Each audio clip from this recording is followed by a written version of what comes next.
Nah, kenapa akhirnya orang tuh banyak yang bilang cemburu itu tanda sayang? Ya, karena kalau dicemburu itu kan kan gini.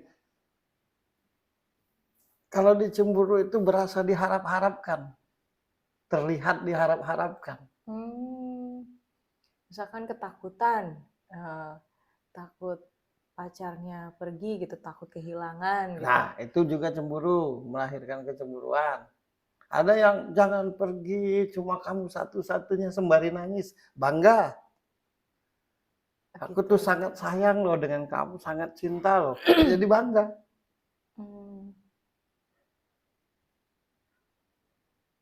Sedangkan cinta itu nyambungnya ke hati, sayang itu nyambungnya ke hati, cemburu itu ke nafsu.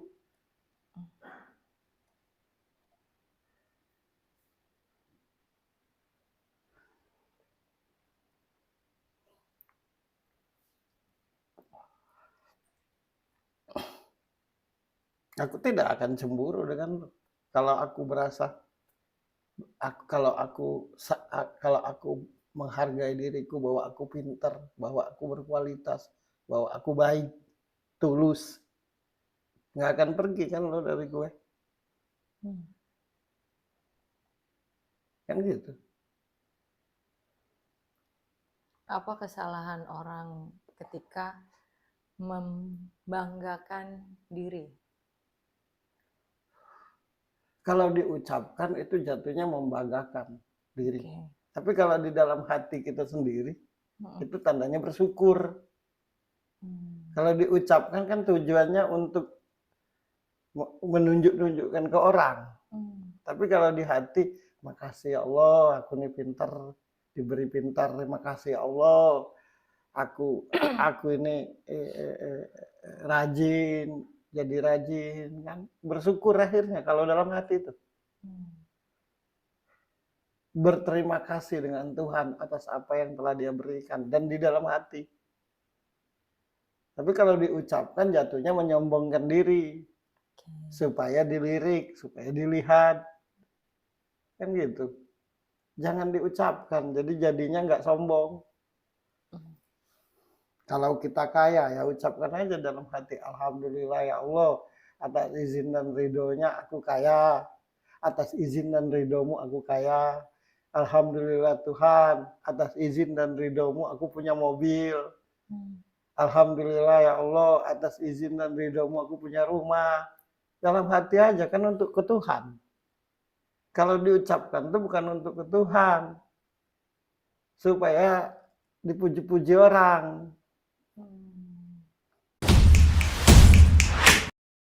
Kan praktek cemburu itu kan berharap-harap.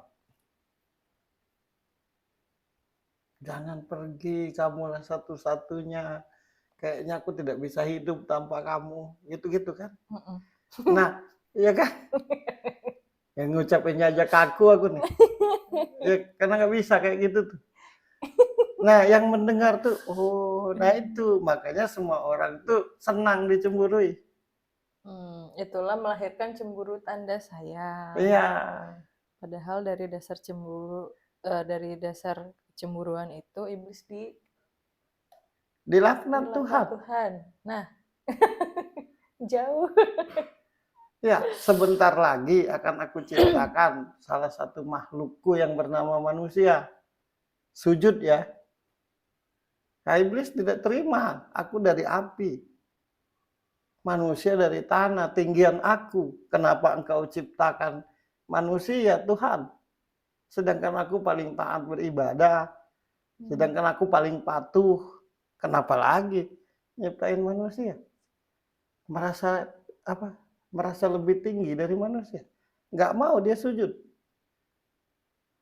Cemburu itu kan. Dan lebih parah reaksinya orang cemburu di situasi dia merasa lebih. Oh, gitu. Daripada cemburu di situasi merasa rendah diri. Kenapa? Ya gimana gitu? Ada satu cowok, dia deketin lo bawa BMW, ganteng, sispek, lengkap lah pokoknya. Wow. Nah terus aku deketin lo pakai sendal jepit, rokok, ketengan. Tapi lo cinta, lo suka. Ya sakit hati lah yang bawa BMW. Semua orang tidak ngerti bahwa cinta itu antara hati dan hati. Bukan hati dengan BMW. Bukan hati dan BMW. Bukan hati dengan kartu ATM. Iya. Cinta itu dari Tuhan. Nyambungnya itu dari hati ke hati. Kan enaknya. Makanya kan ucapan yang dianggap benar tapi menyusahkan itu. Nanti dulu pacaran, jadilah kaya dulu. Kalau kaya mah semua perempuan suka, dibeli berarti. Iya. Tunggu aja miskin.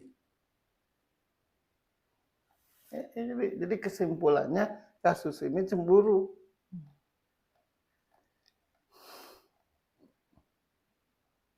Kalau bukan cemburu apa lagi? Ya terserah lah penderitanya dari perempuannya itu segala macam. Tapi intinya kecemburuan. Orang cemburu kan gelap mata. Dan ini kecemburuan ini nggak kasus ini aja, yang satu lagi juga. Iyalah, yang kasus Sambo. Apa lagi? Nah, setiap orang punya kelebihan, juga punya kekurangan. Kalau yang namanya kelebihan diri kita kan udah pasti diterima dan udah pasti bangga. Tapi apa manfaat dari kekurangan yang ada di diri kita? Ya kekurangan itu adalah salah satu penetralisir. Biar kita tidak jadi sombong. Oh, biar tetap ini ya. Sadar diri. Dan apa saling mengisi Saling dengan orang mengisi, lain. iya. Setiap manusia itu sudah pasti punya kelebihan dan punya kekurangan. Nah, kelebihan itu akan tetap netral kalau kita merasa punya kekurangan. Tapi kalau kita punya kelebihan dan tak merasa punya kekurangan sedikit pun, melahirkan sombong. Contohnya iblis tadi. Kan iblis berasa sempurna. Nah, merasa sempurna melahirkan kesombongan.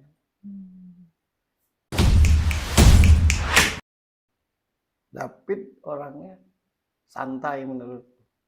Nggak banyak ngomong. Santai orangnya. Nah, Mario gampang panasan. Kiri kanan pakai kipas. Curhat-curhatan. Ya pakai kipas lah. Curhat nggak salah. Siapapun punya hak untuk curhat dengan siapapun. Yang penting jangan bawa kipas gitu. Kadang-kadang kan api itu gede kan bukan karena sumbernya, karena kipasnya. Oh iya. Paham kan? Aku enak nih pertanyaan lu gini. Enteng ngomongnya tuh. Kayak bercanda kan, tapi berisi loh walaupun bercanda. Iya, panjang lebar orang bahas kan intinya itu. Ya cemburu lah.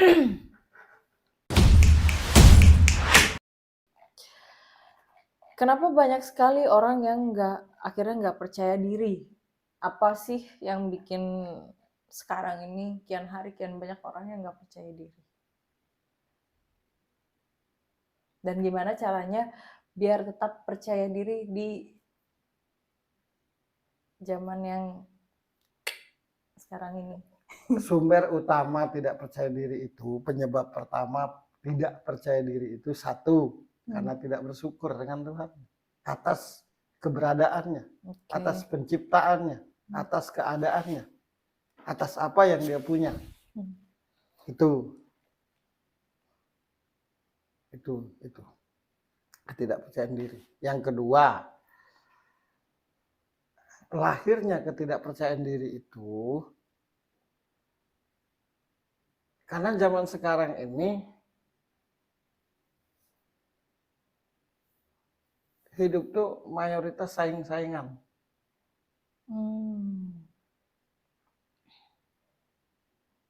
saing-saingan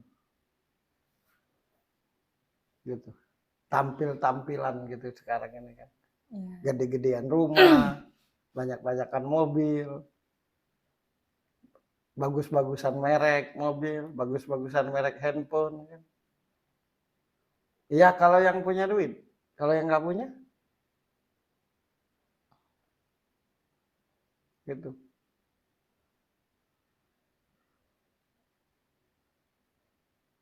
Dan gimana caranya biar percaya diri? Hargailah dirimu sendiri. Karena orang yang engkau cemburui, orang yang membuatmu tidak percaya diri, sama aja dengan lo. Nah, lo sendiri di hidup lo pernah nggak merasa dulu tidak percaya diri? Enggak. Gimana dulu lo belajar membaca situasi atau keadaan untuk membangun diri lo sendiri gitu? Ya dia punya mata, dia punya dua mata, aku juga punya. Dia punya dua tangan, aku juga punya. Dia punya dua kaki, aku juga punya. Dia punya hati, aku juga punya. Dia punya akal, aku juga punya. Kalau hasil hidup itu kan tergantung perjuangan. Kan gitu. Kecuali aku, orang itu punya dua tangan, yang punya satu tangan aja kadang lebih pede daripada yang punya dua tangan, kan gitu. Jadi ketika kita menghargai diri kita sendiri, ketika kita mencintai diri kita sendiri, ketika kita menyayangi diri kita sendiri, ketika kita percaya bahwa kita bisa berpikir, ketika kita percaya bahwa kita bisa merasa, ketika kita mau dan tidak malas untuk membangun diri sendiri, untuk menjadi sesuatu, pasti ujung-ujungnya percaya diri.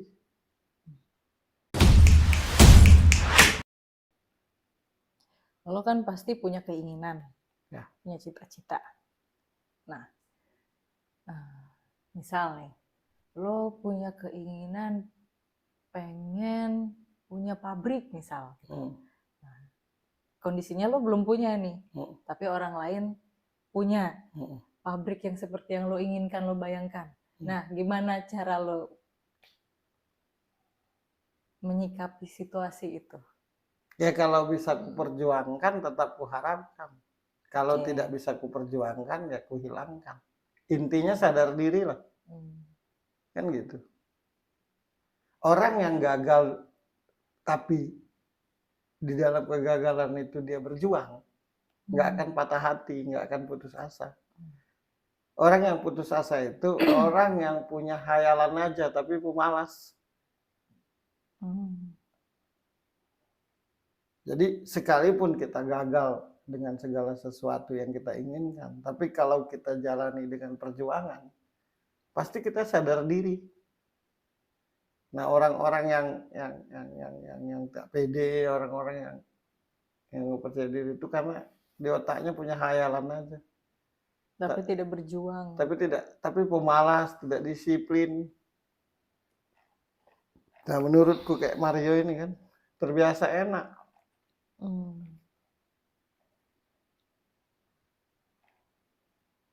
Enggak, aku pribadi itu semua malas-malasan bahasnya. Malasnya tuh malu lah. Heboh gara-gara cemburu. Enggak, orang kalau udah punya sifat cemburu tuh hilang wibawa, hilang harga diri tanpa dia sadari. Memalukan cemburu tuh. Memalukan.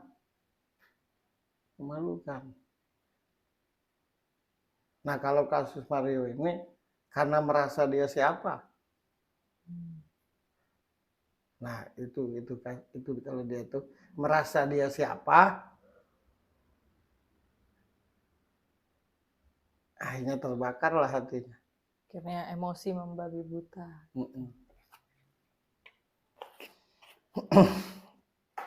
Yang di sekitarnya tidak netralisir, malah ngipasin. Jadi